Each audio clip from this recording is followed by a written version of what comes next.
Hello guys, আজকের এই ভিডিওতে আমরা দেখে নেব গোটা ক্রিপ্টোকারেন্সি মার্কেটের একটা আপডেট নিয়ে নেব। আর এখানে বিটকয়েনের মধ্যে নেক্সট মুভ কী হতে পারে। এখন গোটা মার্কেটই একটু গ্রিন আছে, বিটকয়েনের মধ্যে মোটামুটি একটা ভলিউম আমরা দেখেছি। আর এর কিছু গুড নিউজও ছিল, আবার কিছু এখানে ব্যাড নিউজও কিন্তু বের হয়ে আসছে, ঠিক আছে, বর্তমানে মার্কেটের মধ্যে। তো এবার ক্রিপ্টোকারেন্সি মার্কেটের নেক্সট মুভ কী হতে পারে, এখানে আপনার ট্রেডিং স্ট্র্যাটেজি আপনার কী করা উচিত, সেসব জিনিস নিয়ে আজকের এই ভিডিওতে আমরা ডিটেলসে আলোচনা করব। তো ভিডিও শুরু করার আগে একটা ডিসক্লেমার, ক্রিপ্টোকারেন্সি মার্কেট প্রচণ্ড ভলটাইল মার্কেট, এখানে আপনার প্রফিটও হতে পারে এবং লসও হতে পারে। এই দুই ক্ষেত্রে সম্পূর্ণ রেসপন্সিবিলিটি আপনার। আর আপনি এখনও যদি আমাদের টেলিগ্রাম গ্রুপে গিয়ে জয়েন না করে থাকেন, তাহলে অবশ্যই এটা মেক শিওর করবেন যে আপনি আমাদের টেলিগ্রাম গ্রুপে গিয়ে জয়েন করে নিয়েছেন। কারণ সেখানে আমি মার্কেটের ইনস্ট্যান্ট আপডেট, মার্কেট কখন পাম্প হতে পারে কখন ডাম্প হতে পারে, এইসব আপডেটগুলো আর মাঝে মধ্যে ফ্রি সিগন্যালও আমি শেয়ার করে থাকি। তো অবশ্যই মেক শিওর করবেন ডিসক্রিপশন বক্সের মধ্যে যে লিঙ্ক আছে টেলিগ্রাম গ্রুপের লিঙ্ক, সেই লিঙ্কের থ্রু গিয়ে আমাদের টেলিগ্রামে গিয়ে জয়েন করে নিয়েছেন। আর আপনি যদি এখানে ক্রিপ্টোকারেন্সি মার্কেটে কাজ করতে চান, এখানে যদি আপনি ক্রিপ্টোকারেন্সি মার্কেটের A to Z বেসিক থেকে অ্যাডভান্স লেভেল পর্যন্ত শিখতে চান, ক্রিপ্টোকারেন্সি মার্কেটকে লার্ন করতে চান ইন ডেপথ, ঠিক আছে, তাহলে আপনি আমার সাথে টেলিগ্রামে কন্ট্যাক্ট করতে পারেন। আমার পার্সোনাল টেলিগ্রাম আইডি ডিসক্রিপশন বক্সের মধ্যে পেয়ে যাবেন। এবার চলুন দেখে নিই বিটকয়েনের এখানে কী অবস্থা। বিটকয়েনকে এখানে 4 ঘন্টার ক্যান্ডেলের মধ্যে বিটকয়েনকে দেখলে এখানে গতকাল কিন্তু মোটামুটি একটা ভালো একটা পাম্প আমরা এখানে বিটকয়েনের মধ্যে দেখেছি, ঠিক আছে। তো এখান থেকে কিছু গুড নিউজ বের হয়ে এসেছিল, ইউক্রেন থেকে কিছু গুড নিউজ বের হয়ে এসেছিল। তারপরে ইউক্রেন আর রাশিয়ার যে ম্যাটারটা চলছিল, সেখান থেকে এরকম নিউজ বের হয়ে এসেছিল যে এখানে রাশিয়া তাদের যে ইন্টেনশন ছিল সেটা তাদের এখানে পরিপূর্ণ হয়ে গেছে, আর এটা খুব বেশি দিন ধরে চলবে না এরকমটা, ঠিক আছে। তো যার ফলে কিন্তু মার্কেটের মধ্যে একটা পজিটিভ সেন্টিমেন্ট তৈরি হয়। আর এখানে ইউক্রেন থেকে এখানে তাদের অফিসিয়ালিভাবে এটাকে লিগাল করতে যাচ্ছে, ক্রিপ্টোকারেন্সিকে লিগাল করতে যাচ্ছে, এক ধাপ এগিয়ে গেছে আরও। তাদের যে প্রেসিডেন্ট আছে, তো প্রেসিডেন্ট এখানে সাইনও করে দিয়েছে। তো যার ফলে এখানে আমাদের বিটকয়েনের মধ্যে একটা পজিটিভ সেন্টিমেন্ট আমরা এখানে দেখতে পারি। আর এখানে 4 আওয়ার ক্যান্ডেলের মধ্যে দেখলে এখানে দেখতে পারবেন এখানে মোটামুটি ভালো কিন্তু এখানে একটা ব্রেকআউট নিয়ে নিয়েছে, ঠিক আছে। যেমন এখানে ওয়ান ডে ক্যান্ডেলের মধ্যে যদি আপনাদেরকে আমি দেখাই, ওয়ান ডে ক্যান্ডেলের মধ্যে দেখলে আমাদের যেখানে আপনার একটা হিউজ একটা রেজিস্ট্যান্স ছিল আমাদের, যেটা হচ্ছে আপনার 50 ডেলি মুভিং অ্যাভারেজ, আর তার ঠিক আশেপাশেই ছিল এখানে আবার 20 ডেলি মুভিং অ্যাভারেজ। তো এই 40,000 থেকে শুরু করে 42,000 43,000 এই যে এরিয়াটা, এটা কিন্তু আমাদের জন্য বিশাল বড় একটা রেজিস্ট্যান্স ছিল। কারণ ঠিক এর আশেপাশেই 40,000-এর মধ্যে ছিল আমাদের এখানে ডেলি 20 মুভিং অ্যাভারেজ, আর এখানে 40,200-এর মধ্যে ছিল 50 ডেলি মুভিং অ্যাভারেজ। তো এই দুটো লেভেল কিন্তু প্রায় একই সেম জায়গার মধ্যে ছিল, যার ফলে এটা আমাদের জন্য কিন্তু বিশাল বড় একটা রেজিস্ট্যান্স ছিল।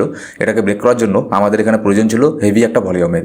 আর এখানে ওয়ান ডে ক্যান্ডেলের মধ্যে সেরকমই এখানে ভলিউম আমরা কিন্তু দেখছি, মোটামুটি এখানে হিউজ ভলিউম সহ এটাকে ব্রেক করে দিয়ে উপরে চলে গেছে। কিন্তু এটাকে ব্রেক করে দিয়ে উপরে চলে গেছে বলে এরকম না যে এখানে আমরা সেফ হয়ে গেছি, ঠিক আছে। আপনি যদি কয়েকদিন আগেও এখানে দেখেন, কয়েকদিন আগে কিন্তু বারবার এরকমটা হয়েছে যে 50 ডেলি মুভিং অ্যাভারেজ এটাকে ব্রেক করে দিয়ে মার্কেট নিচে চলে এসেছিল, তারপরে আবার এটাকে হাই ভলিউম সহ ব্রেকও করে দিয়েছে, ঠিক আছে। তারপরেও কিন্তু এখানে মার্কেট উপরে সাস্টেন করতে পারেনি। কিন্তু আপনি এখানে একটা জিনিস এখানে লক্ষ্য করে দেখুন, যেখানে যেখানে এখানে 50 ডেলি মুভিং অ্যাভারেজটা ছিল, সেখানে কিন্তু হাই ভলিউম সহ এটাকে ব্রেক করে দিয়েছে। এরকম না যে ছোটোখাটো ভলিউম সহ এটাকে ব্রেক করে দিয়েছে, কারণ ছোটোখাটো ভলিউম নিয়ে যখনই একটা হেভি রেজিস্ট্যান্সকে ব্রেক করতে যাবে, তখনই সেখানে কি 100% শিওর সেখানে একটা রিজেকশন আমরা দেখতে পারবো। কিন্তু এখানে হাই ভলিউম সহ এই লেভেলগুলোকে ব্রেক করে দিয়েছিল এর আগেও, কিন্তু সেগুলো আফটারঅল সেগুলো আমাদের জন্য একটা ফেক আউটে পরিণত হয়ে গেছিলো। সেখানে উপরে মার্কেট প্রাইস গেছে, ঠিক আছে, তারপরে সেখানে গিয়ে সাস্টেন করতে পারেনি, তারপরে সেখানে আবার নিচের মধ্যে চলে এসেছে, তো সেখানে একটা ফেক আউটে পরিণত হয়ে গিয়েছিল। তো এখানে দেখুন আমাদের জন্য নেক্সট যে আরেকটা স্ট্রং একটা এখানে রেজিস্ট্যান্স, সেটা হচ্ছে আপনার 45,000 এই এরিয়াটাকে, মানে কম করে হলেও 5 থেকে 7 বার ডেলি ক্যান্ডেলের মধ্যে এই এরিয়াটাকে ব্রেক করার জন্য বিটকয়েনের প্রাইস উপরে গিয়েছিল, কিন্তু এটাকে ব্রেক করতে পারেনি। এখানে প্রচণ্ড বিশাল বড় একটা রেজিস্ট্যান্স হিসেবে ওয়ার্ক করছে এখন আমাদের জন্য 45,000 এরিয়াটা। আমাদের যেটা এখানে 50 ডেলি মুভিং অ্যাভারেজ ছিল, এটার থেকেও কিন্তু মানে 3 গুণ বেশি একটা হেভি রেজিস্ট্যান্স 45,000। তো এটাকে ব্রেক করার জন্য মোটামুটি বিশাল বড় একটা ভলিউমের প্রয়োজন হবে। আর এখানে মার্কেটের মধ্যে অনেক বড় বড় এখানে গুড নিউজের প্রয়োজন হবে। এখানে ভলিউম বেশি কেন প্রয়োজন হবে দেখুন, এখানে ছোট্ট একটা জিনিস আপনাদেরকে বলে দিই, তাহলে এখান থেকে অনেক কিছু শিখতে পারবেন আপনারা। এই যে এখানে যদি অল্প স্বল্প ভলিউম নিয়ে 45,000 এরিয়াটাকে ব্রেক করতে যায়, ঠিক আছে, এখানে 45,000 এটা যেহেতু একটা বিশাল বড় একটা রেজিস্ট্যান্স, তাই এখানে সবাই এখানে কী করবে, বেশিরভাগ ট্রেডার 45,000-এর একটুখানি নিচের মধ্যে তাদের এখানে সেল অর্ডারটা লাগিয়ে রাখবে, ঠিক আছে।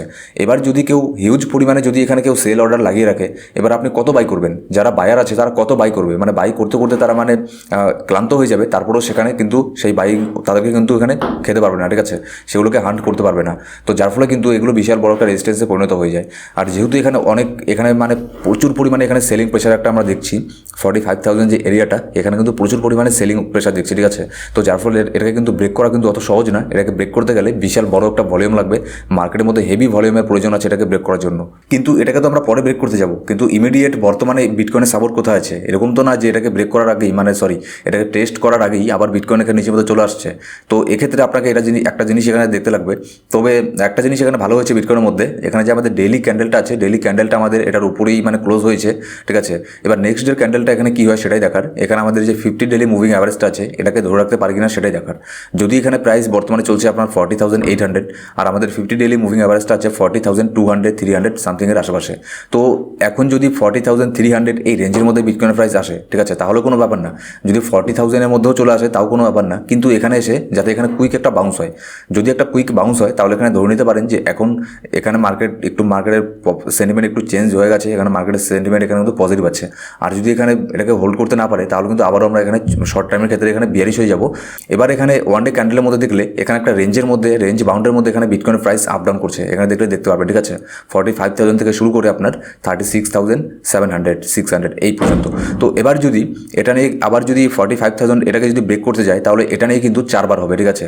আর আমি এখানে আশা করছি যদি 4 বারের বার এবার যদি এটাকে ব্রেক করতে যায় উপরের দিকে, তাহলে এখানে আমি যেটা মনে করছি বেশি চান্স আছে উপরটাকে 45,000কে ব্রেক করে দিয়ে উপরে চলে যাওয়ার বেশি চান্স আছে। আমি বলছি না যে 100% গ্যারান্টি, কিন্তু এখানে বেশি চান্স আছে।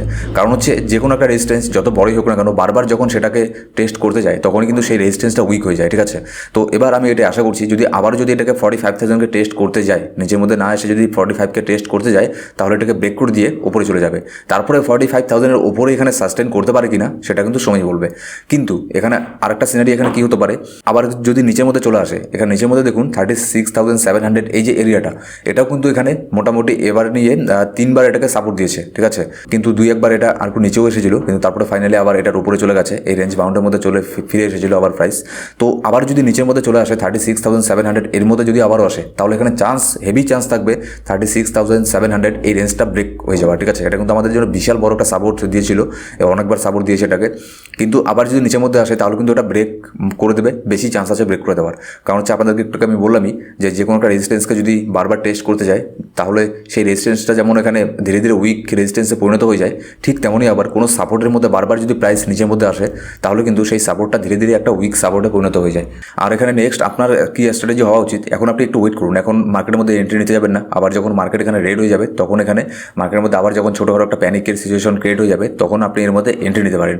কিন্তু অবশ্যই এটা আপনি নজরে রাখবেন যে এখানে ডে ক্যান্ডেলটা যেন এখানে আপনার 50 ডেইলি মুভিং অ্যাভারেজ এটার উপরেই যেন এখানে ক্লোজ হয়, ঠিক আছে। এবার ক্রিপ্টোকারেন্সি মার্কেটের ফিয়ার অ্যান্ড গ্রিড ইন্ডেক্স দেখলে বর্তমানে রেসকোর চলছে 27। তো মার্কেট ধীরে ধীরে নর্মাল হতে যাচ্ছে, আগে এক্সট্রিম ফিয়ারের মধ্যে ছিল, বর্তমানে মার্কেট এখন ফিয়ারের মধ্যে আছে। তো এবার যদি কিছু নিউজ এখানে কভার করে নিই, Instagram is working on bringing NFTs to the platform in the near term, Cesc meta CEO mark Zuckerberg. তো এখানে মার্ক জুকারবার্গ এখানে তিনি বলেছেন ইনস্টাগ্রামের মধ্যে এনএফটি নন ফাঞ্জেবল টোকনকে তারা তাদের প্ল্যাটফর্মের মধ্যে এখানে ইন্ট্রোডিউস করতে যাচ্ছে, ঠিক আছে। আর তারপর যে নিউজটা এখানে বেরো আসছে স্যান্ডের একটা নিউজ, তো স্যান্ডের একটা ভালো একটা নিউজ বের হয়েছিল, তারা এখানে পার্টনারশিপ করেছে HSBC এর সাথে পার্টনারশিপ করেছে, যার ফলে এখানে স্যান্ডের মধ্যে আমরা মোটামুটি ভালো একটা পাম্প দেখেছি। এখানে যদি স্যান্ডের চার্ট আমাদেরকে দেখাই ওয়ান ডে ক্যান্ডেলের মধ্যে তাহলে কিন্তু এখানে মোটামুটি ভালোই পাম্প করেছে, ঠিক আছে। এখানে স্যান্ডের প্রাইস আপনার চলছিল $2.69, এখানে আপনার প্রাইস চলে গিয়েছিল $3.3, এই পর্যন্ত প্রাইস চলে গিয়েছিল। আর সব মিলিয়ে মেটাভার্স প্রজেক্টের উপরে যে কয়েনগুলো আছে সেগুলো কিন্তু মোটামুটি ভালোই মুভ এখানে দেখাচ্ছে। তার যেমন এখানে আরেকটা এখানে কয়েন মানা, তো মানা কয়েনের একটা সিগন্যাল আমি শেয়ার করেছিলাম গতকাল আমাদের প্রিমিয়াম গ্রুপের মধ্যে। তো এখানে জাস্ট আমাদের একটা বাই কমপ্লিট হয় বাইজন, ঠিক আছে। সব বাইজন কমপ্লিট হওয়ার আগে কিন্তু এটা ব্রেকআউট নিয়ে নেয়, ব্রেকআউট নিয়ে একদম উপরে চলে যায়। এটা আমাদের যতগুলো টার্গেট ছিল মানার, যতগুলো আমি সেল টার্গেট দিয়েছিলাম প্রত্যেকটাই হিট হয়ে গেছে শুধুমাত্র একদিনের মধ্যেই। তো মানাও এখানে কিন্তু মোটামুটি ভালো একটা ব্রেকআউট নিয়ে নিয়েছিল। আর এটা আমি সিগন্যালটা দিয়েছিলাম এখানে 4 আওয়ার ক্যান্ডেলের মধ্যে, 4 ঘন্টার ক্যান্ডেলের মধ্যে দেখলে এখানে কিন্তু একটা বুলিশ একটা প্যাটার্ন এখানে মেক হয়েছিল, ঠিক আছে। বুলিশ একটা প্যাটার্ন মেক হয়েছিল। তো এই টাইপের যে জিনিসগুলো আছে কেমন করে আপনি বুঝবেন যে বুলিশ প্যাটার্ন মেক হচ্ছে, কেমন করে বুঝবেন যে বিয়ারিশ প্যাটার্ন মেক হচ্ছে, তাহলে আমি এখান থেকে এক্সিট নিয়ে নিই। আবার যদি দেখেন যে কোথাও বুলিশ প্যাটার্ন মেক হচ্ছে তাহলে আমি এখানে এন্ট্রি নেবো যাতে এখানে আমার প্রফিট হয়। এই টাইপের যে প্যাটার্নগুলো আছে আর ক্রিপ্টোকারেন্সি মার্কেটের বেসিক থেকে অ্যাডভান্স পর্যন্ত সব কিছু জিনিস আমি কভার করেছি। তো আপনি যদি কাজ শিখতে চান ক্রিপ্টোকারেন্সি মার্কেটে তাহলে আমার সাথে এখানে টেলিগ্রামের মধ্যে কন্ট্যাক্ট করতে পারেন। আপনার আর কোনো সিগন্যালের প্রয়োজন হবে না। এই জিনিসগুলো কি আপনি যদি একবার শিখে নেন এই জিনিসগুলো তাহলে আপনার আর ভবিষ্যতে কখনো আর সিগন্যালের প্রয়োজন হবে না, ঠিক আছে। আপনি নিজের থেকে এখানে সিগন্যাল বের করতে পারবেন, আপনি নিজের থেকে এখানে ট্রেডিং নিতে পারবেন। তারপর যে নিউজটা বেরিয়ে আসছে ইলন মাস্ক এখানে কনফার্ম করেছে যে সে তার কোনো ক্রিপ্টোকারেন্সিকে এখনও সেল করেনি। এবার তারপরে ইউক্রেন গভর্নমেন্ট তাদের একটা অফিসিয়াল ওয়েবসাইট লঞ্চ করেছে ক্রিপ্টোকারেন্সি ডোনেশনের জন্য। নানান দেশ এখানে ইউক্রেনকে ডোনেট করছে, কেউ এখানে আপনার রাশিয়াকে ডোনেট করছে। তো ইউক্রেন গভর্নমেন্ট থেকে এখানে অফিসিয়ালভাবে একটা ওয়েবসাইট এখানে তারা তৈরি করে দিয়েছে, লঞ্চ করে দিয়েছে অলরেডি, যেখানে তোর পৃথিবীর যে কেউ সেখানে গিয়ে ইউক্রেনকে এখানে ক্রিপ্টোকারেন্সি দিয়ে ডোনেট করতে পারবে। এবার তারপরে যে এখানে নিউজটা আছে, যেটা আপনাদেরকে প্রথমেই বলে দিলাম আমি, যে ইউক্রেনের প্রেসিডেন্ট এখানে তাদের দেশের মধ্যে ক্রিপ্টোকারেন্সি এখানে লেগাল করতে যাচ্ছে, ঠিক আছে। আর যেটার মানে সাইন টাইনগুলো আছে, অফিসিয়ালি ওয়ার্কগুলো, সেগুলো করে দিয়েছে, ইন্ট্রোডিউস অলরেডি করে দিয়েছে গতকাল। সো গাইস, এই ছিল আজকে ক্রিপ্টোকারেন্সি মার্কেট আপডেট এবং কিছু নিউজ আপনাদের সাথে শেয়ার করলাম। ভিডিও ভালো লাগলে অবশ্যই একটা লাইক করবেন। আর আপনি এখন যদি আমাদের টেলিগ্রাম গ্রুপে জয়েন না করে থাকেন, তাহলে অবশ্যই আমাদের টেলিগ্রাম গ্রুপে গিয়ে জয়েন করে নেবেন, কারণ সেখানে আমি মার্কেটের ইনস্ট্যান্ট আপডেট আর মাঝে মধ্যে ফ্রি সিগনালও শেয়ার করে থাকি। আর আপনি যদি ক্রিপ্টোকারেন্সির কাজ শিখতে চান, তাহলে অবশ্যই আমার সাথে এখানে টেলিগ্রামে গিয়ে কন্ট্যাক্ট করতে পারেন। ডিসক্রিপশন বক্সের মধ্যে আমার পার্সোনাল টেলিগ্রাম আইডি পেয়ে যাবেন। সো গাইস, এই ছিল আজকে ভিডিও ভালো লাগলে অবশ্যই একটা লাইক করবেন। আর কোনো সাবস্ক্রাইব না করে থাকলে সাবস্ক্রাইব করে পাশে বেল বাটন প্রেস করে অল সিলেক্ট করে রাখুন প্রত্যেকটা ভিডিওর আপডেট সবার আগে পাওয়ার জন্য। Thank you so much guys.